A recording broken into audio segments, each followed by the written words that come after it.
పత్రిజీకి ప్రతిరూపం PMC. PMC channel ప్రేక్షకులందరికీ ఆయుష్మాన్ భవ కార్యక్రమానికి సాదర స్వాగతం.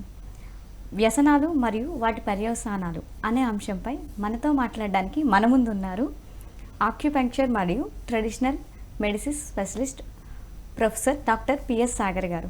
వారితో మాట్లాడి మరిన్ని వివరాలు తెలుసుకుందాం. నమస్తే సార్. నమస్తే అమ్మా.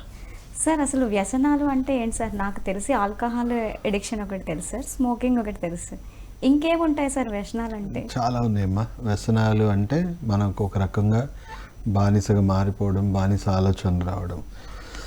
ఫస్ట్ ఆఫ్ ఆల్ వ్యసనాలు రావడానికి కారణాలు ఏంటి, ఎన్ని రకాలు ఉంటాయి అనేది మనం ఫస్ట్ చెప్తాము. సో ఏం లేదమ్మా, మీకైనా నాకైనా ప్రతి ఒక్కరికి బ్రెయిన్లో డోపమైన్ అనే ఒక కెమికల్ హార్మోన్ ఉంటుంది. సో అది మనకి ఏదైనా ఇష్టమైన పని, ఇష్టమైన ఫుడ్, ఇష్టమైనది ఏది చేసినా అది రిలీజ్ అవుతుంది, మనకు సంతోషం కలిగిస్తుంది, దానికి అది రివార్డ్ అనమాట బ్రెయిన్కి. సో ప్రతి ఒక్కరం కూడా డోపమిన్ డ్రివెనే, అందరం కూడా డోపమిన్కి బానిసలవే ఒక రకంగా. కాకపోతే లిమిట్స్లో ఉన్న సంతోషాలతో మనం సంతృప్తిగా ఉన్నాం. సో లిమిట్స్ దాటిపోయిన సంతోషాలు ఎప్పుడైతే రావడం స్టార్ట్ అవుతుందో, ఎక్కువ శాతంగా డోపమిన్ రిలీజ్ అవ్వడం స్టార్ట్ అవుతుందో, బ్రెయిన్ దానికి ఎక్కువగా అట్రాక్షన్ అనేది క్రియేట్ అవుతుంది. సో మనం అడిక్షన్స్లో మనం చూసుకుంటే రెండు రకాలు. ఒకటి సబ్స్టెన్స్ అడిక్షన్స్, అంటే మత్తు పదార్థాలు, ఆల్కహాల్, స్మోకింగ్, గుట్కా, డ్రగ్స్ లాంటివి. అలా మనకి ఇంకా చాలా అడిక్షన్స్ ఉన్నాయి, దాన్ని మనం బిహేవియర్ అడిక్షన్స్ అంటాం. సో బిహేవియర్ అడిక్షన్స్ చూసుకుంటే ఇప్పుడు మన అందరి చేతిలో ఉన్న సెల్ ఫోన్, ఎంతోమంది బానిసలు అయిపోయారు దానికి. సో చాలామందికి సెల్ ఫోన్ లేకపోతే ఏదో పోగొట్టుకునే ఫీలింగ్. ఓకే, సో అలా ఎన్నో ఉన్నాయి. ఇంకా గేమింగ్, చాలామంది ఇప్పుడు బెట్టింగ్లకి ఎన్నో జీవితాలు కోల్పోతూ ఉన్నారు. సో తర్వాత ఇంకా చాలా ఉన్నాయి మనం చూసుకోవాలంటే. ఇంటర్నెట్ అడిక్షన్ కానీ, లేకపోతే ఏమంటారు షాపింగ్ అడిక్షన్, ఇలాంటివి ఎన్నో బిహేవియర్ అడిక్షన్స్ కూడా ఉన్నాయి. వాటి వల్ల మనం చెప్పాలంటే జీవితాలు పాడవుతున్నాయి, కొంతవరకు ప్రాణాలు కూడా పోతున్నాయి. కానీ ఈ సబ్స్టెన్స్ అడిక్షన్స్, అంటే ఈ మత్తు పదార్థాలకు ఏవైతే ఉన్నాయో డెఫినెట్లీ జీవితాలు పోతున్నాయి అండ్ చాలామంది ప్రాణాలు కూడా కోల్పోతూ ఉన్నారు. సో ఏం లేదు, ఏమవుతుంది మన బ్రెయిన్లో జరుగుతున్న కెమికల్ ప్రాసెస్ ఏంటంటే ఇవి నార్మల్ కంటే కూడా ఎక్కువ సంతోషాన్ని కలిగిస్తుంది. అంటే ఇప్పుడు ఒక రకంగా ఎగ్జాంపుల్ పరంగా మాట్లాడుకుంటే ఈ బిహేవియర్ అడిక్షన్స్ 100 రెట్లు ఎక్కువ డోపమిన్ రిలీజ్ చేస్తుంది. అంటే మనకి ఇష్టమైన ఆహారం, ఇష్టమైనది ఏదైనా చేస్తే దానికంటే ఎక్కువ రిలీజ్ చేస్తుంది. రిలీజ్ అయ్యేసరికి ఏమవుతుంది, ఇప్పుడు మీకు నచ్చిన ఫుడ్ కంటే ఇంకా మంచి ఫుడ్ ఏదైనా కొత్తగా రుచి చూస్తారు, సో దాని మీద ఆకర్షణ పెరుగుతుంది కదా. అలాగే అంటే హైపర్ హైపో అని దీనికి కూడా ఉంటాయా సార్? ఎస్ మా, లిమిట్స్కి మించిన డోపమిన్ రిలీజ్ అవ్వడం వల్ల బ్రెయిన్కి దానికి ఎక్కువగా అట్రాక్ట్ అయిపోతుంది. అంటే ఏం లేదు, ఒక రకంగా కష్టం లేకుండా ఈజీగా సంపాదించాలి, ఈజీగా, అంటే బ్రెయిన్కి కూడా అంతే. ఎక్కువ కష్టం లేకుండా ఎక్కువ సుఖం దానికి ఎప్పుడైతే రావడం స్టార్ట్ అవుతుందో దాని మీద అట్రాక్షన్ దానికి పెరిగిపోతూ ఉంటుంది. అండ్ నార్మల్ లైఫ్ కంటే కూడా దాని మీద ఎక్కువ ఇంట్రెస్ట్ పెరిగిపోతూ ఉంటుంది. సో చాలామంది ఆ విధంగానే బానిసగా మారుతున్నారు, వాళ్ళ జీవితాలు పాడు చేసుకుంటున్నారు. సో అలాగే ఈ సబ్స్టెన్స్ అడిక్షన్స్ చూసుకుంటే దాంట్లో ఏమున్నాయి, కెమికల్స్, సెడేటివ్స్, అంటే దాంట్లో ఉన్న కెమికల్స్, మత్తు పదార్థాలు బ్రెయిన్, నర్వస్ సిస్టమ్, మెల్లిమెల్లిగా అవయవాలను కూడా స్లో పాయిజన్ చేసుకుంటూ డ్యామేజ్ చేస్తుంది. సో కొంతవరకు ఇది కొద్దిగా డ్యామేజ్ అయ్యాక బ్రెయిన్లో 100 రెట్లు కాదు, ఇంకా 1000 రెట్లకు మించి కూడా డోపమిన్ రిలీజ్ అయ్యేసరికి దాని మీద బానిస ఆలోచనలు విపరీతంగా పెరిగిపోతూ ఉంటాయి.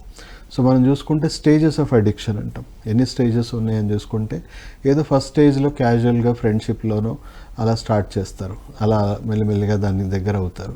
సో అట్రాక్షన్ అనేది క్రియేట్ అవుతుంది దాని మీద, వాళ్ళకి తెలియకుండానే దాని మీద ఎక్కువగా ఆలోచనలు, ఇంట్రెస్ట్ పెరిగి ఫ్రీక్వెన్సీ అనేది పెరుగుతూ ఉంటుంది. మనం ఒక రకంగా దాన్ని ఫస్ట్ స్టేజ్ ఆఫ్ అడిక్షన్ అంటే అప్పుడప్పుడే మెల్లిగా అడిక్షన్ ధోరణిలో వెళ్తూ ఉన్నారు. సో అలా కొంచెంతో మనం అడ్జస్ట్ అవ్వం, ఏమవుతుంది, ఇంకా కావాలని కోరికలు పెరిగిపోతూ ఉంటాయి. సో దానివల్ల ఇంకా ఎక్కువగా వాళ్ళు మత్తు పదార్థాలు సేవించడం స్టార్ట్ చేస్తే దాంట్లో ఉన్న ఏంటి, కెమికల్ సెడేటివ్స్, బ్రెయిన్, నరాలు, ఇవన్నీ హెవీగా డ్యామేజ్ అవుతుంది. అంటే కొంతవరకు పార్షియల్గా డ్యామేజ్ అయిన వాళ్ళని మనం చూసుకుంటే వాళ్ళ పరిస్థితి ఎలా ఉంటుందంటే మంచి చెడు అర్థం చేసుకునే సామర్థ్యం వాళ్ళు తగ్గిపోతుంది, ఎందుకంటే బ్రెయిన్ డ్యామేజ్ అయింది కొంతవరకు పార్షియల్గా. సో దానివల్ల వాళ్ళు చూసుకుంటే ఫ్యామిలీ కంటే తెలియకుండా దాని మీద ప్రయారిటీ పెరిగిపోతూ ఉంటుంది, మంచి చెడు అర్థం చేసుకునే సామర్థ్యం తగ్గిపోతూ ఉంటుంది. సో రెస్పాన్సిబిలిటీస్ వీటి మీద ఎక్కువగా ఇంట్రెస్ట్ కలుగుతూ ఉంటుంది. సో వాళ్ళని గమనించవచ్చు మనం క్లియర్గా. అడిక్షన్ లెవెల్స్ పెరిగిపోయాయి. వాళ్ళకి ఏదైతే రెస్పాన్సిబిలిటీస్ ఉన్నాయో దానికంటే ఎక్కువ వాటికి ప్రయారిటైజ్ చేస్తూ ఉన్నాం. సో థర్డ్ స్టేజ్ అంటే మనం ఒక రకంగా లాస్ట్ స్టేజ్ ఆఫ్ అడిక్షన్ మనం చూసుకుంటే హెవీగా తాగియో లేకపోతే డ్రగ్స్ సేవించి బ్రెయిన్, నరాలు, అవయవాలు చాలా హెవీగా డ్యామేజ్ అవుతాయి. సో హెల్త్ వైజ్ చాలా క్రానిక్ హెల్త్ ఇష్యూస్ వాళ్ళకి అప్పటికే వచ్చి ఉంటాయి. ఏ డాక్టర్ దగ్గరికి వెళ్ళినా కూడా ఎక్కువ కాలం బతకడు, హెవీగా టాక్సిక్ డ్యామేజెస్ అయినాయి అని చెప్పేసి వాళ్ళు చెప్పడం జరుగుతుంది. కానీ కూడా వాళ్ళు ఎలాంటి భయము, ఆందోళన అనే ఆలోచించే శక్తి కూడా వాళ్ళలో ఉండదు. సో బ్రెయిన్ చెప్పినట్టే ఆడతారు. సో బ్రెయిన్ బానిస అయింది. సో బ్రెయిన్ ఏం చెప్తుంది, మీరు చచ్చిపోండి, మీరు చచ్చేంత వరకు మాత్రం నాకు సుఖపెట్టండి అనే స్టేజే ఆలోచన ఉంటుంది. కాబట్టి ఆ థర్డ్ స్టేజ్కి వెళ్ళేసరికి ఏమవుతుందంటే self sacrificing mode. Family important కాదు, సొసైటీ ఇంపార్టెంట్ కాదు, ఏది ఇంపార్టెంట్ కాదు. లాస్ట్ స్టేజ్కి వచ్చేసరికి అది మాత్రమే వాళ్ళకి లైఫ్, అదే ఇంపార్టెంట్. అది లేకపోతే నేను చచ్చిపోతాను, చచ్చిపోయినా పర్లేదు, నాకు అది మాత్రం కావాలి. అర్థమైంది కదా. సో అలా చూసుకుంటే మనం 30% అంటే మనం రకరకాల అనారోగ్యాలతో చనిపోతున్నారు కదా. సో దాంట్లో ఒక 100 మంది చనిపోతున్నారు అనుకోండి రకరకాల, దాంట్లో 30% అడిక్షన్స్ వల్లే చనిపోతున్నారంటే అర్థం చేసుకోండి ఎంత పెద్ద కిల్లర్ ఇది. అన్ని రోగాల కంటే ఎక్కువ మరణాలు దీనివల్లనే అవుతున్నాయి, అడిక్షన్స్ వల్ల అవుతున్నాయి. సార్ పూర్వం అంటే అడిక్షన్ అంటే సార్ ఈ వ్యసనం అనేది కేవలం అయితే ఆల్కహాల్ ఉండేది సార్, లేకపోతే స్మోకింగ్ ఉండేది సార్. ఈ వీడియో గేమ్స్ కానీ మొబైల్స్ కానీ ఇవన్నీ కూడా గత ఒక 15 సంవత్సరాల నుంచి బాగా వస్తున్నాయి తప్ప సార్ అంతకుముందు ఏమి ఉండేవి కాదు సార్. మరి ఆ టైంలో ఎలాంటి వ్యసనాలు ఉండేవి సార్? లేదు అంటే ఇప్పుడు పెరగడానికి రీజన్ ఏంటి సార్? ఈ డోపమైన్ అనేది ఆ యుగంలో మరి పెరగలేదా సార్? అప్పుడు ఇలాంటి కేసెస్ ఏం మనం ఎక్కువ చూడలేదు సార్, బట్ ఇప్పుడు చూస్తున్నాం. అదేంటి సార్?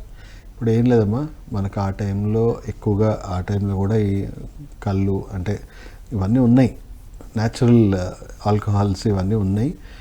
అంతకంటే ఎక్కువ గంజాయి. సో చాలామంది రిలీజియస్ పర్పస్ గంజాయి వాడతారు. వాళ్ళు ఫ్యామిలీ లైఫ్లో అడ్జస్ట్ అవ్వలేరు. సో మెల్లిమెల్లిగా హిమాలయాలకు వెళ్ళిపోయే వాళ్ళు మ్యాక్సిమం ఎక్కువ మంది, అంటే అక్కడ భక్తి కంటే కూడా ఎక్కువ వీటి, ఎందుకంటే ఎలాంటి రెస్ట్రిక్షన్స్ ఉండవు, ఫ్రీడమ్ ఉండదు వాళ్ళకి. సో ఫ్యామిలీ లైఫ్లో వాళ్ళు అడ్జస్ట్ అవ్వలేరు. సో అప్పుడు ఉన్నాయి అడిక్షన్స్, ఇప్పుడు ఉన్నాయి. అయితే ఇప్పుడు ఆధునిక పోకడాలు ఇంకా యాడ్ అయ్యాయి. మనం చెప్పాలి అంటే సెల్ ఫోను, ఇవన్నీ కొత్త కొత్త టెక్నాలజీ యాడ్ అయ్యింది. మనము నార్మల్ కంటే కూడా ఎక్కువ సంతోష పెడుతుంది బ్రెయిన్కి. సో దానివల్ల టెక్నాలజీ యాడ్ అవుతున్న కొద్దీ ఇంకా అడిక్షన్ రేట్ పెరుగుతుంది. సో అన్నీ చూసుకుంటే మీరు కార్పొరేట్ బిజినెస్ మొత్తం చూసుకుంటే అన్నీ కూడా అడిక్షన్ అంటే అడిక్ట్ అవ్వాలి అనే ఇంటెన్షన్తోనే అన్నీ తయారు చేస్తారు. ఇప్పుడు జంక్ ఫుడ్స్ తీసుకోండి, ఈ స్మోకింగ్ తీసుకోండి, వాళ్ళు ఎంత అడిక్ట్ చేయగలిగితే అంత బిజినెస్. సో అడిక్షన్ అనేది బిజినెస్ ఒక రకంగా. ఓకే సార్, ఒక కాలర్ ఉన్నారు సార్, మాట్లాడదాం. హలో, నమస్తే అండి, మీ పేరు ఎక్కడి నుంచి మాట్లాడుతున్నారండి? హలో హలో నమస్తే అండి, మీ పేరు ఎక్కడి నుంచి మాట్లాడుతున్నారండి? హలో హలో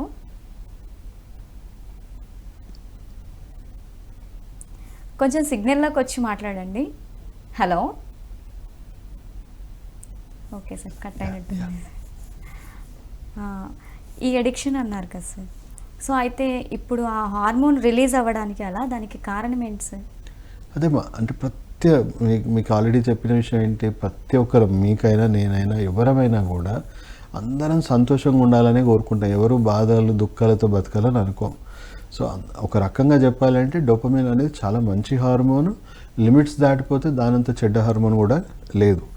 మనిషి ఈ పాటికి ఇప్పటి వరకు ఎవల్యూషన్ ప్రాసెస్లో అలాంటి కోరికలు ఉన్నాయి కాబట్టి, ఇంత నేను కావాల్సిన దానికంటే ఎక్కువ సాధించాలనే కోరికలు మనలో కలగడం వల్లనే మనం ఎవాల్వ్ అవుతూ ఈ పరిస్థితికి ఈరోజు వచ్చాం. అంటే అది డోపమైన్ మాయనే చెప్పాలి. సో డోపమైన్ మనల్ని ఆ విధంగా ప్రేరేపించి ఇక్కడ దాకా తీసుకొచ్చింది. అది పాజిటివ్ అంశాలు. మనిషిని పాతాళానికి కూడా అది తీసుకెళ్ళగలిగే శక్తి కూడా ఉంది. సో అది నెగిటివ్ వేలో వెళ్తే. సో పాజిటివ్ డోపమైన్, అందరం కూడా పాజిటివ్ వైపు వెళ్ళాలి. అంటే ఇప్పుడు పాజిటివ్గా కూడా డోపమైన్ వస్తుంది. ఇప్పుడు ప్రకృతితో మనం కలిసి, ప్రకృతిలో మనం అంటే ఎప్పుడైనా ఒకసారి మనం సన్లైట్ చూస్తున్నాము, లేదా ప్రకృతి పరంగా ఏమైనా చూస్తే మనకి ఏదో తెలియని సంతోషం, ఆనందం ఆస్వాదిస్తూ ఉంటాం మనం. సో కొత్తగా అనుభవాలు, కొత్త అనుభవాలు మనం తెలుసుకుంటున్నాం. ఏదైనా స్పోర్ట్స్ కానీ ఏదైనా మంచి విషయాలు తెలుసుకుంటున్నాం, ఒక బుక్ చదివాం, దాంట్లో ఒక సంతోషం. అంటే వాటంత సంతోషం ఇవ్వకపోయినా కొంచెం సంతోషం సంతృప్తి అనేది కలుగుతుంది. అంటే ఈ లిమిట్స్లోనే వస్తాయి కాకపోతే వీటిలో. బట్ అలాంటి పాజిటివ్ అంశాలు అంటే ఎక్సర్సైజ్ చేస్తే ఒక రకమైన హ్యాపీనెస్ ఫీల్ అవుతాము. సో మంచి ఏదైనా ఒక బుక్ చదివితే వస్తుంది. అట్లా పాజిటివ్ అంశాల్లో వచ్చే డోపమిన్ మీద మనం ఉంటే మనం డెవలప్ అవుతాం. అదే నెగిటివ్ అంశాల్లో వచ్చే డోపమిన్ మీద ఆధారపడ్డాం అనుకోండి, మనిషి కంప్లీట్గా డ్యామేజ్ అవుతూ ఉంటాడు. వాళ్ళ ఇంకా కెరియర్ కానీ అన్నీ కానీ నాశనం అవుతూ ఉంటాయి. హెల్త్ మనం ఎలా గుర్తించగలం సార్ అది పాజిటివా లేకపోతే నెగిటివా అనేది? అదే అక్కడే ఉంది. ఇక్కడ ఇప్పుడు నెగిటివ్ మనం క్రిస్టల్ క్లియర్ మనం చూసుకుంటే ఇప్పుడు ఆల్కహాల్, స్మోకింగ్, గుట్కా మన ఆరోగ్యానికి ఏమైనా మంచి చేస్తుందా? విషమే కదా. ఇప్పుడు స్మోకింగ్ ఇవి ఉన్నాయి కదా, గేమింగ్, గ్యామ్లింగ్, పిల్లలు ఎలా తయారవుతున్నారు చూస్తున్నాం కదా. చిన్న పిల్లలు కూడా పబ్జీ గేమ్స్ ఆడుతున్నారు. సో వాళ్ళు ప్రాణాలు తీసుకుంటున్నారు. ఇప్పుడు ఈ సెల్ ఫోనే చూడండి, మన టైం ఎంత మనము కోల్పోతున్నాము. అది ఇంకో చోట మనం దాన్ని ఏదైనా వర్క్ చేసుకోవచ్చు, ఏదైనా పాజిటివ్ డెవలప్మెంట్స్ తీసుకురావచ్చు. బట్ ఆ ఫోన్లో గంటలు మనం షార్ట్ టర్మ్ అంటే చూడండి, మీరు యూట్యూబ్ ఇవన్నీ చూస్తే కూడా షార్ట్స్తోని ఇంకా ఎక్కువగా డోపమిన్ రిలీజ్ అయ్యేలాగా. ఎందుకంటే ఎంబడెంబడే కొత్త ఎక్స్పీరియన్సెస్, సెకండ్స్లో ఎక్స్పీరియన్సెస్ కొత్తవి రావడం వల్ల మనం దానికి తెలియకుండానే డోపమిన్ అడిక్షన్ అవుతూ ఉంది మనకి. సో అది పాజిటివ్ చూడండి. ఒక బుక్ చదివి కొత్త నాలెడ్జ్, కొత్త స్కిల్స్ డెవలప్ చేసుకుంటున్నాం, లేదా ఒక స్పోర్ట్స్ ఆడి దాంట్లో మన physical health, mental health improve చేసుకుంటున్నాం, యోగా చేస్తున్నాం, లేదా చాలా ఉన్నాయి. ఇంకా అట్లా మనం తీసుకుంటే పాజిటివ్ అంశాలు ఎన్నో ఉన్నాయి. మనం ప్రకృతి సహజంగా మనం జీవించడము, వాటిలో మన ఆరోగ్యానికి ప్లస్ అవుతున్నాయి, మన ఫిజికల్ హెల్త్కి, మెంటల్ హెల్త్కి ప్లస్ అవుతున్నాయి. ఇక్కడ మనకు physical health, mental health minus అవుతూ ఉన్నాయి. సో దాన్ని బట్టి మనం తెలుసుకోవచ్చు ఏది పాజిటివ్ డోపమిన్, ఏది negative dopamine. Okay sir. Doctor గారు, ఇప్పుడు కొంతమందికి కొన్ని పనులు చేసేటప్పుడు చిరాకు కలుగుతుంది. కొంతమంది ఎక్కువసేపు మొబైల్ చూడలేరు, కొంతమంది చుట్టుపక్కల ఏమైనా నీట్గా లేకపోయినా ఉండలేరు. అంటే వీటికి డోపమైన్ హార్మోన్కి కూడా ఏమైనా సంబంధం ఉందంటే? డెఫినెట్లీ మా. సో అందరిది అంటే ఇమోషన్స్ ఏవైతే ఉంటాయో ఆ ఇమోషన్స్ వాళ్ళలో ఒక కంఫర్ట్ జోన్ క్రియేట్ చేస్తుంది. ఇప్పుడు ఎస్పెషల్లీ మన ఓసిడి ఉంది, వాళ్ళకి నీట్గా ఉంటేనే వాళ్ళకి హ్యాపీ ఫీలింగ్, నీట్గా లేకపోతే వాళ్ళకి ఉండదు. సో అలా అందరికి ఉండదు. ఒక్కొక్కరి విరాల్ బిల్డ్ డిఫరెంట్, అందరికి కూడా మన నిర్మాణ శైలి డిఫరెంట్గా ఉంది. సో మన బాడీలో ఉన్న హార్మోన్స్, మన బాడీలో ఉన్న అవయవాల పనితీరు బట్టి మనకు కొన్ని ఇమోషన్స్ డామినేట్ చేస్తుంటాయి మన మెంటల్ హెల్త్ని. సో ఆ ఇమోషన్స్ సాటిస్ఫై అవ్వాలి మనం. సో ఆ ఇమోషన్ సాటిస్ఫై అవ్వకపోతే మనకు డోపమిన్ రిలీజ్ కాదు. సో ఇప్పుడు ఎస్పెషల్లీ ఓసిడి చిరాకు ఎందుకు వస్తుంది? మనకు నచ్చినట్టు లేదు కాబట్టి మనకు వస్తుంది. అర్థమైంది కదమ్మా. సో మెంటల్ హెల్త్ ఇప్పటి వరకు మనం చూస్తున్న కోణం వేరు, ఇప్పుడున్న modern traditional medicine latest research ప్రకారం ఇప్పుడు చూస్తుంది వేరు. మన బ్రెయిన్ కంటే ఎక్కువ న్యూరాన్స్ మన గట్ హెల్త్కి ఉన్నాయి. మన ఎమోషన్స్ అన్నీ మన ఆర్గన్స్ హోల్డ్ చేస్తున్నాయి. ఇప్పుడు ఎస్పెషల్ మీకు చెప్పాలంటే లివర్ ఉంది. సో లివర్ కొంచెం ఫంక్షనల్గా వీక్గా పనిచేస్తుంది అనుకోండి, వాళ్ళకి ఈజీగా ససెప్టబుల్ టు డిప్రెషన్. ఈజీగా వాళ్ళకు ప్రతి చిన్నదానికి డిప్రెస్డ్గా ఫీల్ అవుతూ ఉంటారు. లివర్ ఒకవేళ ఇన్ఫ్లేమ్డ్గా ఉంది, హైపర్గా ఉంది, టాక్సిక్గా ఉంది, సో లివర్ ఫంక్షనింగ్ కొంచెం హైపర్గా ఫంక్షన్ చేస్తుంది అనుకోండి, ప్రతి చిన్నదానికి వాళ్ళకి కోపం, యాంగర్ అనేది వాళ్ళకి ఎమోషన్ కంట్రోల్లో ఉండదు. ఎస్పెషల్లీ మనం ఆల్కహాలిక్స్లో చాలా అగ్రెసివ్గా ఉంటారు. ఎందుకు? వాళ్ళు తాగి లివర్ని బాగా హైపర్ టాక్సిక్ చేసుకుంటారు కాబట్టి, లివర్ హైలీ ఇన్ఫ్లమేటరీగా ఉంటుంది కాబట్టి వాళ్ళకి ఆ ఎమోషన్ అనేది వాళ్ళలో కంట్రోల్ ఉండదు. సో కిడ్నీ చూసుకోండి, కిడ్నీ ఫంక్షనాలిటీ వీక్గా ఉందనుకోండి, వాళ్ళకి ఊరికేనే ఫియర్, ఎందుకు భయపడుతున్నారో వాళ్ళకే తెలీదు. సో అలా కిడ్నీ హైపర్ ఫంక్షనింగ్ ఉందనుకోండి, దానికి ఆపోజిట్ ఎమోషన్స్ స్టేబుల్ అవుతాయి. సో ఇలా మన అవయవాలకి కనెక్టెడ్ ఉన్నాయి, మన గట్ హెల్త్కి కూడా. సో మనం సెకండ్ బ్రెయిన్ అంటాం మన గట్ని. సో ఇప్పుడు అన్ని రకాలుగా మనం లేటెస్ట్ సైన్స్ చూసుకుంటే ప్రతిదీ బ్రెయిన్నే బ్లేమ్ చేయాల్సిన అవసరం లేదు. మన గట్ హెల్త్ కూడా మనం ఈక్వల్లీ రెస్పాన్సిబుల్, మన ఫిజికల్ హెల్త్, మెంటల్ హెల్త్కి. అర్థమైంది కదా. సో ఆ ఇమోషన్స్ ఏవైతే మీకు డామినెంట్గా ఉన్నాయో, ఆ డామినెంట్ ఇమోషన్స్ ఒకవేళ సాటిస్ఫై అవ్వట్లేదు అనుకోండి, డోపమిన్ రిలీజ్ కాదు. సో ఆ ఎమోషన్ని వాళ్ళకి అందుకే డిస్సాటిస్ఫాక్షన్ ఫీల్ అవుతారు. వాళ్ళ దగ్గరగా లేదనుకోండి ఎదుటి వాళ్ళు, సో వాళ్ళు అది అనుకూలంగా ఫీల్ అవ్వరు, వాళ్ళకి ఆ డోపమిన్ రిలీజ్ కాదు, వాళ్ళకి సంతోషం అనిపించదు, సో చిరాకు వస్తుంది. సార్ ఒక్కొక్కసారి మన కళ్ళెదురుగా ఏమైనా జరిగినప్పుడు కూడా భయం వేస్తుంది సార్. ఒకవేళ సడన్గా వెళ్తాం, మన పక్క నుంచి ఎవరో వెళ్ళి సడన్గా పడిపోయారు, అలాంటి టైంలో మనం నిజంగానే భయానికి గురి అవుతాం సార్. లేకపోతే చీకట్లో ఎవరో మనల్ని భయపెట్టించి ఆట పట్టించడానికి భయపెట్టచ్చు. సో అలాంటప్పుడు మనం నిజంగానే భయపడతాం కదా. అవునమ్మా. అది అలాంటిది అన్ని ఇమోషన్స్ మనకు ఉన్నాయమ్మా. మనకి యాంగర్, అన్ని ఇమోషన్స్ మనలో ఉన్నాయి. కానీ అది లిమిట్స్ దాటితేనే, లిమిట్స్ కంటే తక్కువ ఉన్నా, లిమిట్స్ కంటే ఎక్కువ ఉంటేనే ప్రాబ్లం అంటాం మనం. ఇప్పుడు ఊరికేనే భయపడిపోతా ఉన్నాడు, అసలు రూమ్లో వెళ్ళాలంటేనే భయపడుతున్నాడు, లైట్స్ ఉన్నా భయపడుతున్నాడు, అది ఓవర్ ఇమోషన్. అర్థమైంది కదమ్మా. లేదు భయపడతలేడు అంటే వాళ్ళకి ఆ ఇమోషన్స్ వాళ్ళకి హోల్డ్లో ఉంది, వాళ్ళ కంట్రోల్లో ఉంది. సో ఇమోషన్స్ ఎక్కువైనా మనకు అది అబ్నార్మలే, ఇమోషన్స్ తక్కువ ఉన్నా అబ్నార్మలే, అంటే ఇంబ్యాలెన్స్ ఉంది అని అర్థం. సో అలాగే ప్రతిదీ వర్తిస్తుంది, ప్రతి అంశంలో కూడా. హెల్త్, మనం ఇప్పుడు ఒకటి బాగా హెల్దీ ఫుడ్ అని అనుకొని తింటున్నాం, అలాగే రోజు అదే తింటే ఏమవుతుంది, అది కూడా టాక్సిక్ అవుతుంది. ఎందుకంటే లిమిట్స్ దాటిపోయింది, దానికి సంబంధించిన పోషకాలు ఎప్పుడో దాటేసాయి లిమిట్స్. సో అది మెల్లిమెల్లిగా ఏమవుతుంది, ఆ విటమిన్ ఎక్కువైపోయినా కూడా బాడీ టాక్సిక్ అవుతుంది. సో అది ఎంత ఆరోగ్యకరమైనా ప్రతిదానికి ఒక లిమిట్స్ ఉన్నాయి, అంటే ఎమోషన్స్ కూడా అంతే. Okay sir. సార్ ఒక కాలర్ ఉన్నారు సార్. హలో, నమస్తే అండి. మీ పేరు ఎక్కడి నుంచి మాట్లాడుతున్నారండి? హలో హలో హలో నమస్తే అండి. హలో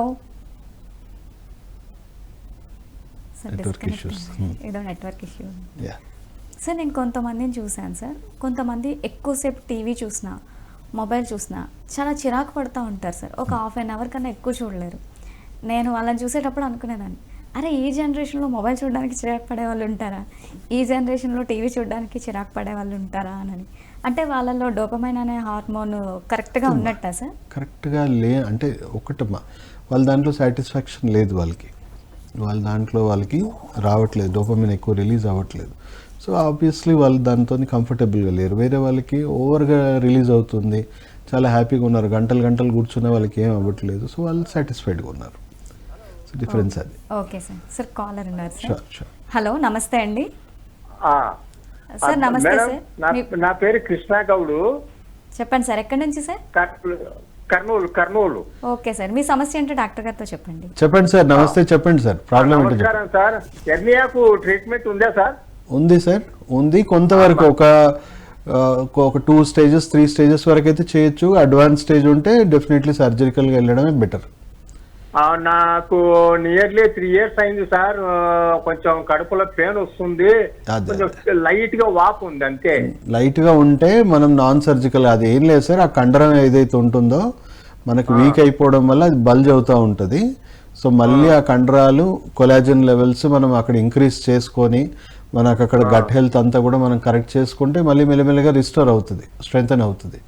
సో చాలా మటుకు ఇప్పుడు మీకు చేసేది ఏంటి, ఆపరేషన్ కూడా వాళ్ళు ఏం చేస్తారు, ఆ బల్జ్ అయింది కట్ చేసి మీకు అక్కడ ఒక మెష్ లాగా వేస్తారు. ఎందుకు, అక్కడ కండరం ఏదైతే లేదో ఆ మెష్, అట్లీస్ట్ ఆ మెష్కి అది ప్రెషర్ అనేది రెసిస్ట్ అవుతుంది కాబట్టి మెష్, అంటే కండరంకి బదులుగా మెష్ వేస్తారు. సో మనం ఆ కండరాన్ని డెవలప్ చేసుకున్నాం అనుకోండి, మెల్లిమెల్లిగా అది రికవర్ అవుతుంది. సో అర్లీ స్టేజెస్లో అది సాధ్యం, కానీ క్రానిక్ స్టేజెస్లో మీరు ఇబ్బంది పడతారు కాబట్టి సర్జికల్గా వెళ్ళమని చెప్తాం. అట్లీస్ట్ మనం డైట్ లైఫ్ స్టైల్ అయినా కరెక్ట్ చేసుకుంటే మళ్ళీ మనకు హర్నియా వచ్చే అవకాశం ఉండదు. లేకపోతే ఓన్లీ మనం ట్రీట్మెంట్ చేసుకున్నా కూడా మళ్ళీ స్టార్ట్ అవుతుంది. మన సర్జికల్గా వెళ్ళినా మళ్ళీ స్టార్ట్ అవుతుంది. 3 years 4 years అవుతుంది సార్. షూర్ సార్, ఒకసారి రిపోర్ట్స్ తీసుకొని రండి, మీరు చూస్తాను కండిషన్. ఒకవేళ నాన్ సర్జికల్గా మనం క్లియర్ అయ్యే అవకాశాలు ఉంటే డెఫినెట్లీ ఫస్ట్ ప్రిఫరెన్స్ దాన్నే పెట్టుకోవాలి. మీది ఏ treatment sir? Acupuncture, modern ayurvedic ఏది సార్? సార్ ఇది మన ప్రాచీనమైన వైద్యమే సార్. ఇప్పుడు అలోపతి ఆయుర్వేద కంటే కూడా ఇప్పుడు అడ్వాన్స్డ్ ట్రీట్మెంట్, నెక్స్ట్ జనరేషన్ మొత్తం కూడా ఈ వైద్యమే ఇప్పుడు దొరకాలి. సో ప్రపంచ ఆరోగ్య సంస్థ డెవలప్ చేస్తుంది sir. Acupuncture traditional medicine, WHO website లో ఆక్యుపంక్చర్ ట్రెడిషనల్ మెడిసిన్ అని కొట్టండి. ఏ స్థాయిలో డెవలప్మెంట్స్ ఇండియాలో కూడా స్టార్ట్ అయ్యాయి, అండ్ ఆల్రెడీ పార్లమెంట్ లో కూడా చాలా పెద్ద ఎత్తున ఇప్పుడు నెక్స్ట్ 20-25 years ఇదే వైద్యం డెవలప్ చేసి అనవసరమైన మందులు, అనవసరమైన శస్త్రచికిత్సలు తగ్గించడానికి వైద్యాన్ని డెవలప్ చేస్తున్నారు. Okay sir. ఓకే అండి, విన్నారు కదండి డాక్టర్ గారు చెప్పింది. డాక్టర్ గారు నేము అలాగే నెంబర్ కూడా ప్రోగ్రామ్ అయ్యేంత వరకు స్క్రోల్ అవుతూనే ఉంటుందండి. డాక్టర్ గారి నెంబర్ తీసుకొని మీరు నేరుగా డాక్టర్ గారిని సంప్రదించి మెడిసిన్ అనేది తీసుకోవచ్చండి, ట్రీట్మెంట్ కూడా. థ్యాంక్స్ ఫర్ కాలింగ్ అండి. ఇప్పుడు అదే సార్ మాట్లాడుకుంటున్నాం, అలా చిరాకు పడతారు, వాళ్ళలో కరెక్ట్గా ఉన్నట్టా కానట్టా అనేది. అందరికీ డోపమైన్ ఇష్యూస్ ఉన్నాయి, కొంచెం ఎక్కువ కొంచెం తక్కువ. లిమిట్స్ దాటిపోయిన వాళ్ళని మనం మెంటల్ హెల్త్ బాగాలేదు అంటున్నాం, లిమిట్స్లో ఉన్న వాళ్ళు నార్మల్ అని అనుకుంటున్నాం. లిమిట్స్లో తక్కువ ఉన్న వాళ్ళు సార్, అది తక్కువ ఉన్న ప్రాబ్లమే, ఎక్కువ ఉన్న ప్రాబ్లమే. ఆ ఎమోషన్స్ వాళ్ళకి స్టేబుల్గా లేనట్టే కదా. సార్ అంటే ఇక్కడ నాకు ఒక డౌట్ సార్, హైపర్ ఉంటే చెప్పారు సార్, ఎక్కువగా వాళ్ళు స్పెండ్ చేస్తూ ఉంటారు, ఓవర్గా ఆనందపడతారు, సంతోషం కన్నా ఎక్కువ సంతోషపడడం అలా, అంతే కదా. అదే ఒకవేళ తక్కువగా ఉండే వాళ్ళ సిమ్టమ్స్ ఎలా ఉంటాయి సార్?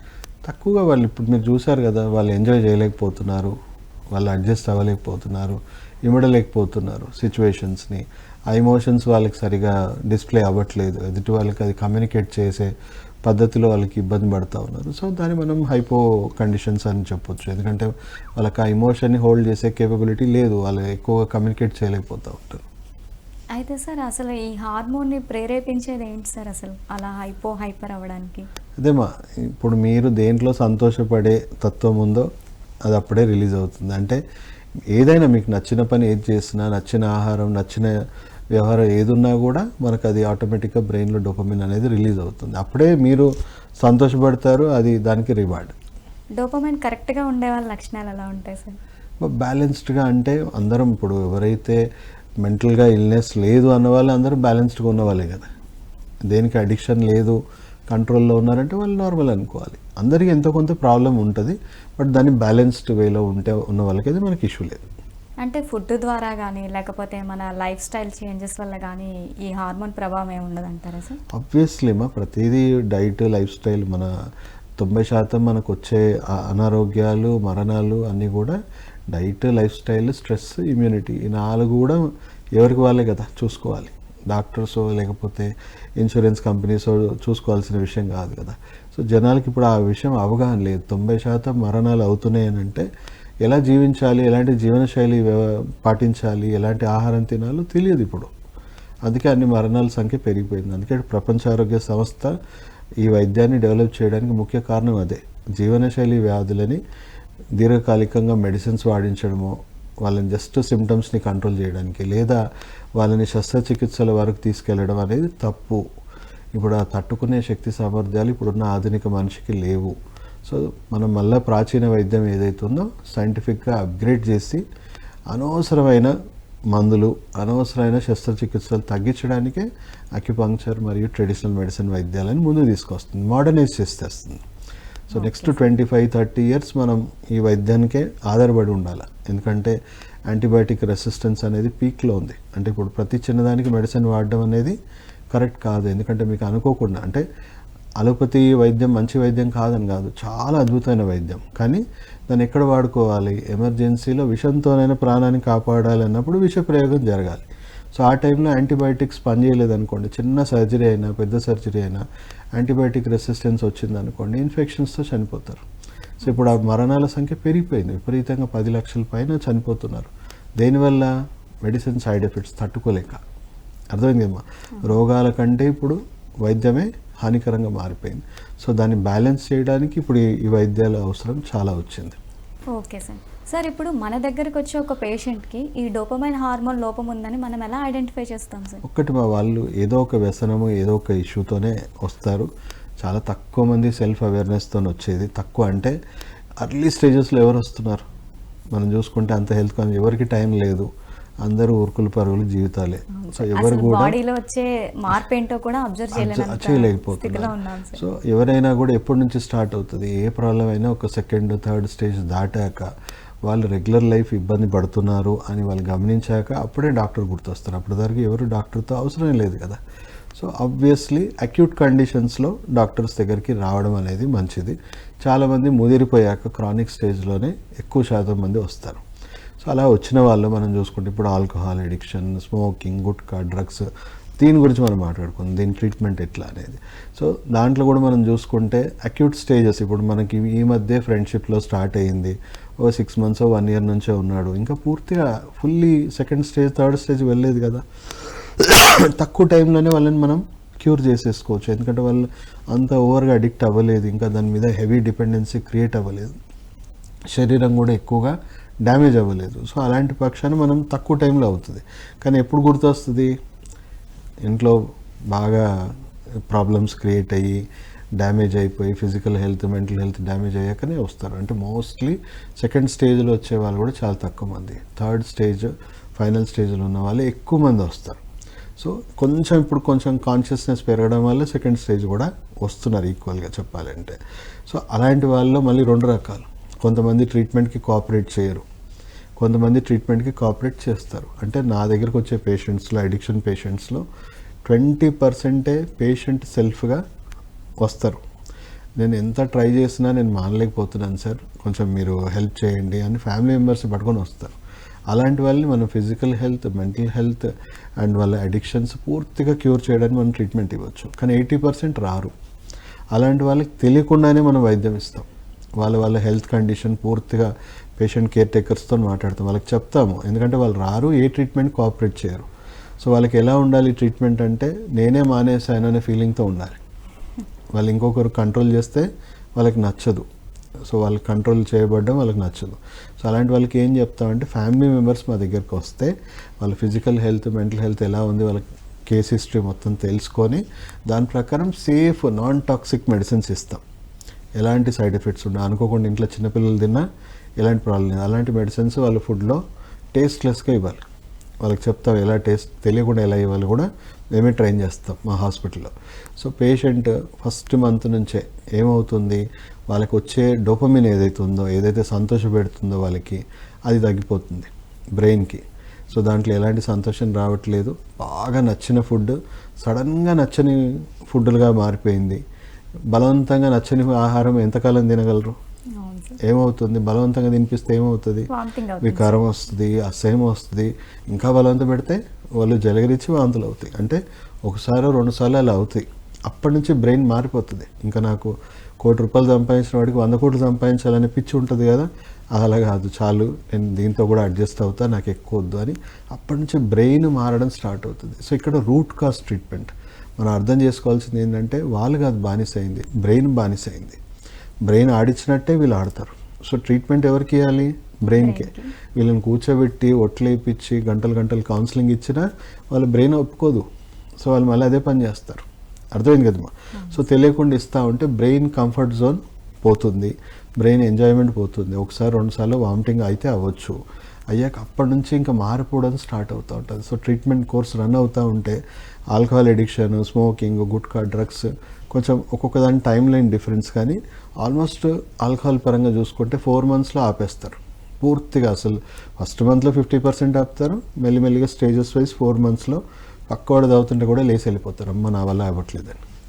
తర్వాత వాళ్ళని రీహాబిలిటేషన్ మెడికేషన్ ఇస్తాం. రీహాబిలిటేషన్ మెడికేషన్ అంటే బ్రెయిన్ అప్పుడప్పుడు ఆశపడుతుంది, బాగానే బతుకుతాం, హ్యాపీగా నార్మల్ లైఫ్ జీవిద్దాం, ఫ్యామిలీతో ఎంజాయ్ చేద్దామని మెల్లి టర్న్ అవుతుంది, చేంజ్ అవుతుంది. బట్ మధ్యలో ఆశపడుతుంది, ఒకసారి ట్రై చేయి, ఇవన్నీ పక్కన పెట్టేద్దాం, ఎందుకంటే ఇవి చాలా కష్టపడాల్సి వస్తుంది, అది చాలా ఈజీగా వచ్చేది నాకు సంతోషం అని మధ్యలో trials. So rehabilitation medicine run అవుతుంటుంది కాబట్టి అది మళ్ళీ తిప్పి కొడతా ఉండడం వల్ల వాళ్ళకి దాని మీద ఉన్న ఆశ రోజుకి తగ్గిపోతుంది, నార్మల్ జీవితం మీద ఆశ పెరుగుతూ ఉంది. సో అలా ఒక స్టేజ్ వచ్చాక ఎన్ని ప్రయత్నాలు చేసినా రావట్లేదు, నాకు ఎలాంటి సంతోషం రావట్లేదు, అంతా దానివల్ల నాకు ఇంకా నరకమే అనిపిస్తుందని ఇంకా దాని గురించి ఆలోచించడం కూడా బ్రెయిన్ ఆపేస్తుంది, దాని మీద ఉన్న ఆశ చచ్చిపోద్ది. ఇంకా ఆ స్టేజ్ నుంచి పేషెంట్ని మీరు ఎన్ని రకాలుగా మీరు ప్రేరేపించినా బ్రెయిన్ దానికి విరుద్ధంగానే చెప్తుంది. అసలు కంప్లీట్గా మీరు ఎన్నిసార్లు, అంటే నా దగ్గర పేషెంట్స్ కొన్ని వేల మంది పేషెంట్స్, 65,000 పేషెంట్స్ తెలియకుండా చేశాం. సో వాళ్ళకి కొన్ని ఊర్లు మానిపించాం, వాళ్ళకి తెలియదు, ఓన్లీ ఫ్యామిలీ మెంబర్స్కి తెలుసు. వాళ్ళ అభిప్రాయం ఏంటంటే మేమే మానేసి హ్యాపీగా ఉన్నాం. వాళ్ళు ఇంకోరికి సూక్తులు చెప్తుంటారు, బాబు తాగకు, నేను ఎక్స్పీరియన్స్ అయ్యి వచ్చాను, మంచిది కాదని వాళ్ళు ఇంకోరు చెప్పుకోవడం అనేది వాళ్ళు చెప్తుంటారు పేషెంట్ ఫ్యామిలీ మెంబర్స్. సో తెలుసున్న వాళ్ళకైతే ఎక్కువ యాక్సెస్ ఉంటుంది. ఓకే, సో ఇలా మనం గంజాయి తర్వాత స్మోకింగ్ కొంచెం అటు ఇటు. గంజాయికి కొంచెం ఏంటంటే సోర్స్ మనం చూసుకుంటే లంగ్స్ నుంచి బ్రెయిన్కి వెళ్తుంది స్మోకింగ్ ఇవి.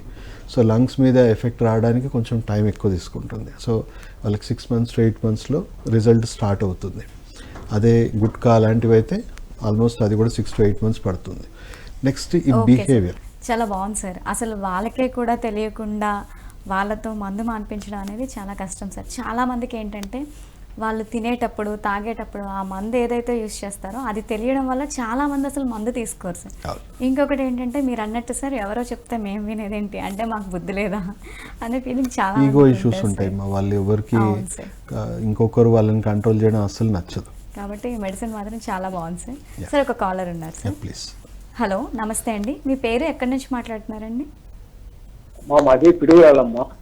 సార్ మీ పేరు సార్? నా పేరు రంగారావు అమ్మా, వై రంగారావు అని. Okay sir. సార్ మీ సమస్య ఏంటో చెప్పండి సార్ డాక్టర్ గారితో. నమస్తే సార్, చెప్పండి. సమస్య ఉందమ్మా, ప్రోస్టేట్ వాసింది. ఓకే చెప్పండి సార్. దానికి ట్రీట్మెంట్ కనుక్కుందామని ఉందో లేదని అడుగుతామ్మా సార్. దీనికి కూడా సార్ ప్రోస్టేట్ అనేది కూడా మనకి ఎన్లార్జ్ అవ్వడము, లోపల క్యాల్సిఫై అవుతుంది, అంటే బాగా హార్డ్ అయిపోతుంది. సో సంవత్సరాల కొద్దీ డెవలప్ అయిన ఇష్యూ. సో అక్యూట్ కండిషన్, కొంతవరకు క్రానిక్ కండిషన్ కూడా మనం వితౌట్ సర్జరీ మనం దాన్ని రికవర్ చేయొచ్చు. కొంచెం క్రానిక్ ఉంటేనే కొద్దిగా సర్జికల్గా వెళ్ళాల్సి వస్తుంది. బట్ మోస్ట్లీ 70 to 80% కండిషన్స్లో సర్జరీ లేకుండా చేయొచ్చు సార్. సో మీరు రిపోర్ట్స్ తీసుకొని రావాల్సి వస్తుంది. కరెక్ట్ గా స్క్రీన్ మీద వాళ్ళు వెయిట్ లేదు సార్. దాంట్లో ఫోన్ నెంబర్స్ చూసుకోండి సార్, లేదా డాక్టర్ పిఎస్ సాగర్ అని గూగుల్లో సెర్చ్ చేయండి, మీకు అన్ని లొకేషన్ డీటెయిల్స్ వచ్చేస్తాయి. డాక్టర్ పిఎస్ సాగర్ అని కొట్టేయండి, వచ్చేస్తుంది గూగుల్లో అన్ని వివరాలు వచ్చేస్తాయి. పిఎస్ సాగర్ కదా? అవునండి అవునండి. ఓకే ఓకే, నేను కొడతాను సార్. మీది హైదరాబాదేనా? హైదరాబాద్ అండి, బంజారా హిల్స్ లోనే ఉంది. మీరు అన్ని వివరాలు వాళ్ళు చెప్తారు సార్ ఫోన్లో. మీరు ఆఫీస్ నెంబర్స్ కాల్ చేయండి, వాళ్ళు అన్నీ మీకు గైడ్ చేస్తారు. ఓకే ఓకే అండి, థ్యాంక్స్ ఫర్ కాలింగ్ అండి.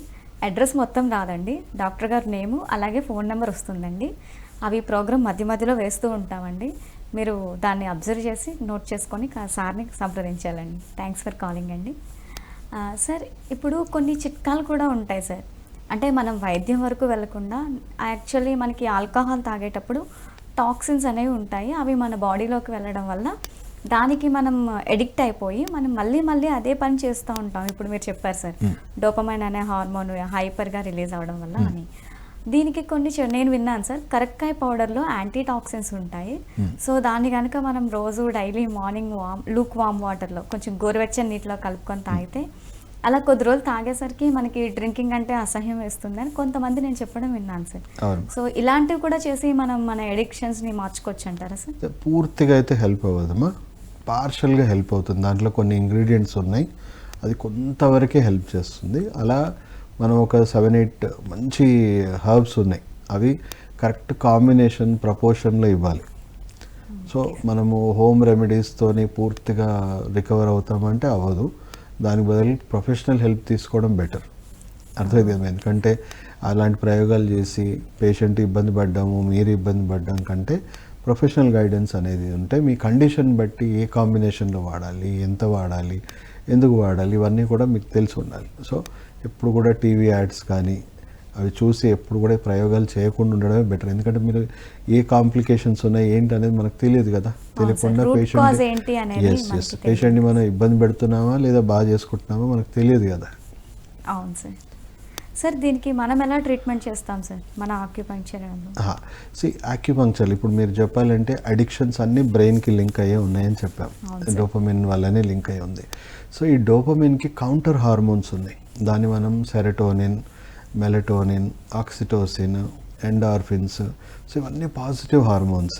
ఓకే, హ్యాపీగా ఉన్నప్పుడు రిలీజ్ అయ్యే హార్మోన్స్. సో పేషెంట్కి మనము ఒకవేళ మాకు అందుబాటులో ఉంటే, సో పేషెంట్కి బిహేవియర్ అడిక్షన్స్ ఉండొచ్చు, లేదా సబ్స్టెన్స్ అడిక్షన్స్ ఉండొచ్చు, లేదా ఓన్లీ బిహేవియర్ ఇష్యూసే ఉన్నాయి. సో వీళ్ళకి ఏం చేస్తామంటే కొన్ని నాడుల్ని, ఇప్పుడు నేను ఈ చైన్ ఇలా ముట్టుకున్నా, ఎలా తెలిసింది? బ్రెయిన్కి సిగ్నల్ వెళ్ళింది. అర్థమైంది కదా? అలా శరీరంలో మనకి ఆక్యుపంక్చర్ అనే వైద్యంలో కొన్ని కీలకమైన నాడులు ఉన్నాయి, ఆల్రెడీ శాస్త్రీయంగా ప్రూవ్ అయినాయి. ఆ నాడులని మనం ప్రేరేపించడం వల్ల, స్టిమ్యులేట్ చేయడం వల్ల బ్రెయిన్లో ఈ కౌంటర్ హార్మోన్స్ రిలీజ్ అవ్వడం స్టార్ట్ అవుతాయి. ఎప్పుడైతే అవి రిలీజ్ అవ్వడం స్టార్ట్ అవుతుందో డోపమిన్ మీద ఉన్న క్రేవింగ్స్ ఆటోమేటిక్గా కంట్రోల్ వస్తుంది. అండ్ ఈ సెరటోనిన్ ఇవన్నీ కూడా పాజిటివ్ హార్మోన్స్ అనమాట, చాలా పాజిటివ్. సో మీకు స్ట్రెస్, కోపము, ఆవేశము, డిప్రెషన్, యాంగ్జైటీ ఇలాంటి మూడ్ స్వింగ్స్ అన్నీ కూడా వాళ్ళలో కంట్రోల్కి వచ్చేస్తుంది. మెంటల్ స్టెబిలిటీ పెరుగుతుంది, స్లీప్ మంచి నార్మల్ స్లీప్కి వస్తాము, స్ట్రెస్ లెవెల్స్ రెడ్యూస్ అవుతుంది. సో దీన్ని మనం నాడా ప్రోటోకాల్ అంటాం. గూగుల్ సెర్చ్ చేయొచ్చు, NADA, నాడా ప్రోటోకాల్. అక్యుపంక్చర్లో ఇది ఒక అద్భుతమైన ప్రోటోకాల్.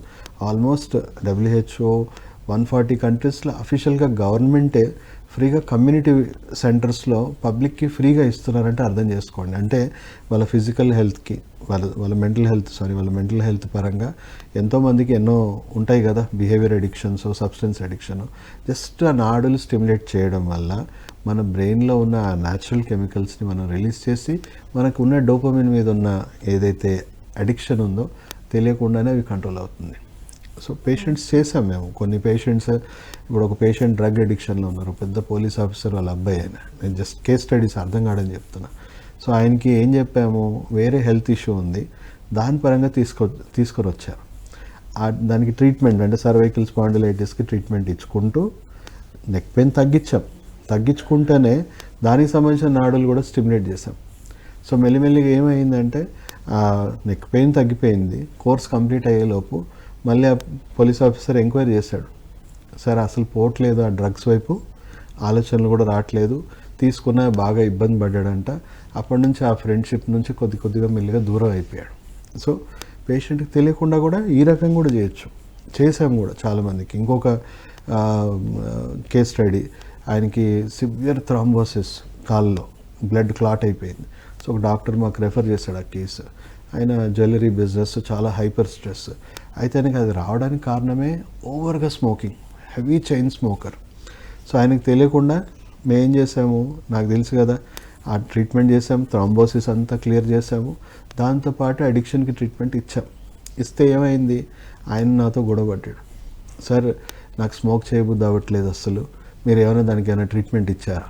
అవును సార్ మీకు తెలియకుండా ఇచ్చామంటే, నాకు చాలా స్ట్రెస్ ఉంటుంది, మీరు ఎలా చేస్తారు, నాకు తెలియకుండా ఎలా చేస్తారు, నాకు ఈ ప్రాబ్లం తగ్గింది కానీ ఇప్పుడు నేను స్మోకింగ్ చేయకపోతే నేను వర్క్ చేసుకోవడం నా వల్ల కాదు. సో ఇలా కూడా ఉంటుంది సిచ్యువేషన్. సో చేయొచ్చు అంటే మనం ఈ ఏవైతే బిహేవియర్ అడిక్షన్స్, చాలామంది సైకాట్రిక్ మెడిసిన్స్ వాడి రోజంతా నిద్రపోవడం తప్ప ఏం ఉండదు సైకాట్రిక్ మెడిసిన్లో. ఎందుకంటే అన్ని రకరకాల సెడేటివ్స్. వాళ్ళ ఉద్దేశం ఏంటంటే పేషెంట్ ఎప్పటికీ పేషెంట్గానే ఉంటాడు, జస్ట్ మనం ఈరోజు నిద్రపుచ్చితే చాలు సెడేటివ్స్ ఇచ్చి. కానీ అలా మనం రోజు సెడేటివ్స్ వేసుకొని ఆ ఎమోషన్సే పలకకుండా ఉంటే జీవితాలు పాడైపోతున్నాయి కదా. దానివల్ల వాళ్ళకి హెవీగా physical health, mental health damage అయ్యి పర్సనల్ లైఫ్ కోల్పోతున్నారు. సో అలా ఈ ట్రీట్మెంట్స్ ఏ సైడ్ ఎఫెక్ట్స్ లేకుండా వాళ్ళు మళ్ళీ కంప్లీట్ నార్మల్ హెల్త్కి, నార్మల్ లైఫ్కి రిస్టోర్ చేసేలాగా హెల్ప్ అవుతుంది ఖచ్చితంగా. సార్ ఈ మెడిసిన్ కూడా ఇస్తారా సార్ ట్రీట్మెంట్తో పాటు? అన్ని న్యాచురల్ మెడిసిన్స్ ఏనమ్మా, ఫుడ్ ఎక్స్ట్రాక్ట్స్, హర్బల్ ఎక్స్ట్రాక్ట్స్, దాని కాంబినేషన్స్లోనే ఉంటుంది. ఓకే. సో అక్యుపంక్చర్ ఏమో మన బాడీలో ఆ నాడులను స్టిమ్యులేట్ చేసి మనకు కావాల్సిన కౌంటర్ కెమికల్స్ని న్యాచురల్గా స్టిమ్యులేట్ చేయించుకుంటున్నాం. బాడీలో అన్ని కెమికల్స్ ఉన్నాయి, అయితే ఏవైతే మనకు సరిపోవట్లేదో ఈ ఫైటో కెమికల్స్ తీసుకుంటున్నాం. ప్లాంట్ బేస్డ్ ఫుడ్ నుంచి తీసిన ఎక్స్ట్రాక్టెడ్ కెమికల్స్, అవి కూడా న్యాచురల్ ఫామ్లో, ఎలాంటి సైడ్ ఎఫెక్ట్స్ లేని ఫామ్లో తీసుకుంటాం. Okay sir. సార్ ఆ మెడిసిన్ తీసుకునేటప్పుడు మనం ఫుడ్ డైట్ ఏమైనా పాటించాలంటారా సార్? అంటే తెలిసి వాడుతున్న వాళ్ళకైతే వాళ్ళ హెల్త్ గురించి మాకు పూర్తి అవగాహన ఉంటుంది కాబట్టి కొన్ని ఫుడ్ రెస్ట్రిక్షన్స్ చెప్తాం. వాళ్ళకి ఇప్పుడు డయాబెటీస్ ఉందనుకోండి, ఇవి తినాలి ఇవి తినకూడదని, అంటే అడిషనల్గా వేరే హెల్త్ ఇష్యూస్ ఏముంటే దాని పరంగా వాళ్ళకి చెప్తాం. ఇప్పుడు తెలియకుండా ఇచ్చే వాళ్ళకైతే మనం పూర్తి స్థాయిలో మన కంట్రోల్లో ఉండదు కాబట్టి వాళ్ళకి వేరే డాక్టర్ దగ్గర హెల్త్ వైజ్ చూయించుకోండి. వాళ్ళు చేయలేని పని ఏంటి, అడిక్షన్ కంట్రోల్ చేయలేరు. అడిక్షన్ పార్ట్ మాత్రం మేము క్లియర్ చేస్తాం. మిగతా చిన్న చిన్న అనారోగ్యాలు మీ దగ్గరలో ఉన్న ఫ్యామిలీ ఫిజిషియన్ చూయించుకోమని చెప్తాం. సార్ ఎన్ని మంత్స్లోపు తగ్గిపోతుంది సార్ ఇది? అక్యూట్ కండిషన్స్ అయితే 3 to 4 months మా, క్రానిక్ అయితే 6 to 12 months depending on the severity. So ప్రతి ఒక్కరు స్టేజెస్, కాంప్లికేషన్స్ ఎన్నో ఉంటాయి కదా. సో అందు గురించే పూర్తిగా పేషెంట్ కేర్ టేకర్ అయినా కూడా మేము పూర్తి అవగాహనతోనే వాళ్ళకి మెడిసిన్ సజెస్ట్ చేయడం జరుగుతుంది. Okay sir, thank you so much sir. ఎంత చక్కగా ఎక్స్ప్లెయిన్ చేశారు సార్ అసలు వ్యసనాలు ఎలా ఉంటాయని. మాకు ఇప్పటివరకు కూడా తెలిసింది స్మోకింగ్, ఆల్కహాలే సార్. ఈరోజు మీ వల్ల మాకు కూడా చాలా ఎడిక్షన్స్ తెలిసాయి sir. Thank you so much sir. Welcome. విన్నారు కదండి, మనందరికీ తెలిసి మనం ఆల్కహాల్ని, స్మోకింగ్ని మాత్రమే వ్యసనం అనుకుంటున్నామండి. కానీ కాదు, మనలో ఇంకా చాలా రకాల వ్యసనాలు ఉన్నాయండి. అర్థం లేకుండా కోపం పడడం, చిటికి మాటికి అలగడం, ఇంకా చాలా రకాల భావోద్వేగాలు అనేవి మనలో అకారణంగా కనుక వస్తే వాటిని మనం ఖచ్చితంగా గమనించాలండి. అలాగే మనలో చాలా ఎడిక్షన్స్ ఇంకా ఉన్నాయండి. వీడియో గేమ్స్ అని, ఫోన్స్ అని, ఇలాంటివి ఏ ఉన్నా సరే గమనించి మనం తొందరగానే చికిత్స తీసుకోవడం అనేది చాలా మంచిదండి. సో మీకు డాక్టర్ గారిని సంప్రదించి ఇలాంటి ప్రాబ్లమ్స్ ఏమైనా ఉంటే క్యూర్ చేసుకోవాలనుకుంటే డాక్టర్ గారి నెంబర్ ఉంటుందండి, అలాగే నేమ్ కూడా ఉంటుందండి. మీకు ఎవరికైనా డాక్టర్ గారి నెంబర్ నోట్ చేసుకోలేకపోయాము అంటే మీరు గూగుల్లో కొట్టినా సరే వస్తుందండి. ఇది ఇవాళ ఆయుష్మాన్ భవ కార్యక్రమం అండి. మరొక కార్యక్రమంలో మళ్ళీ కలుసుకుందాం. నమస్కారం.